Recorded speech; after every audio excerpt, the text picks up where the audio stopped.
guys, this is Eugene. In today's video I'm going to recite Shakespearean poems. Hopefully you'll enjoy the video. Lover's Complaint by William Shakespeare. From the hill whose concave womb watered, plainful story from a sistering vale, by spirits to attend his double voice accorded, and down I laid to list the sad-tuned tale, ere long espied a fickle maid full pale, tearing of papers, breaking rings atwain, storming a world with sorrow's wind and rain.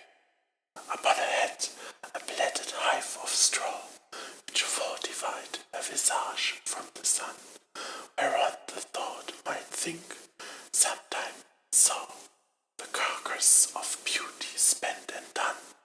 Time had not sized all that youth begun, nor youth or quit, but spite of heaven's fell rage, some beauty peeped through lattice of sad age. Oft did she have her napkin to her eye, which on it had conceited characters, laundering the silken figures in the brine. That seasoned woe had melted in tears, and often reading what contents it bears, as often shrieking undistinguished woe, in clamours of all size, both high and low. Sometimes her levelled eyes their carriage wide, as they did battery to thieves' intent.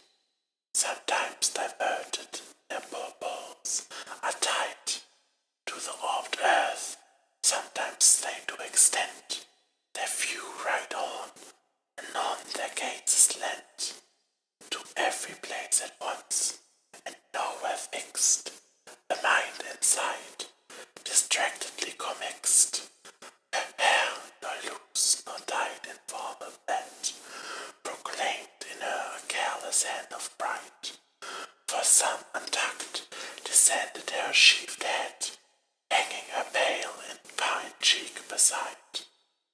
Some in her threatened fillet still did bite, true to bondage would not break from thence, thou slackly braided in loose negligence. 1,000 favours from a moon she drew, of amber, crystal, and of beheaded jet, which one by one she in a river threw, upon whose weeping margin she was set, like usury applying wet to wet, or monarch's hand that let not bounty fall, where one cries some, but where excess begs all. Of folded schedules had she many a one, which she perused, sighed tore, and gave the flood, cracked more a ring of poisoned gold and bone, bidding them find their sepulchres in mud, found yet whole letters sadly penned in blood, with sladed silk feet and affectedly enswathed, and sealed to curious secrecy. These often paid she in her flaxen eyes, and often kissed, and often gan to tear, cried, "O false blood, thou register of lies, what unapproved witness dost thou bear? Ink would have seemed more black and damned there. They said in top of rage the light she rents, big discontent of breaking their contents.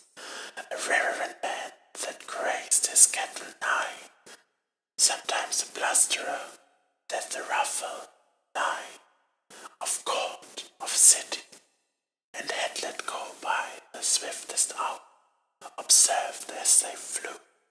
Towards his afflicted fancy vastly drew, and privileged by age, desires to know, free the grounds and motives of her woe.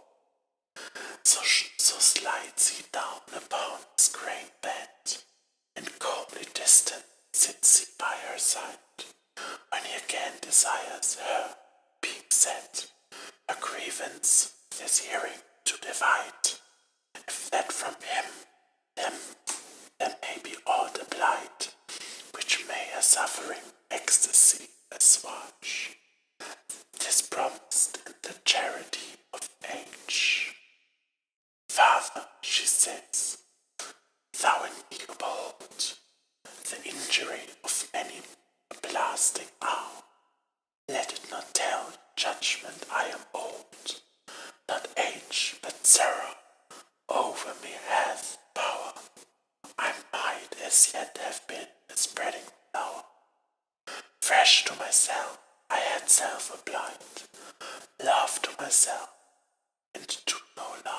sight.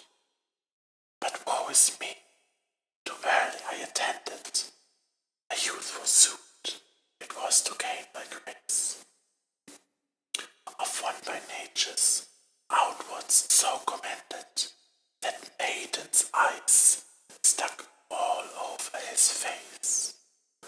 Thou fact a dwelling and made him her place, and when in his fair parts she did abide, she was new lodged and newly divide.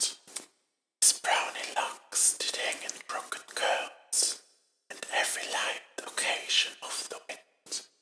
Upon his lips their silken parcels pearls. What sweet to do will apply find.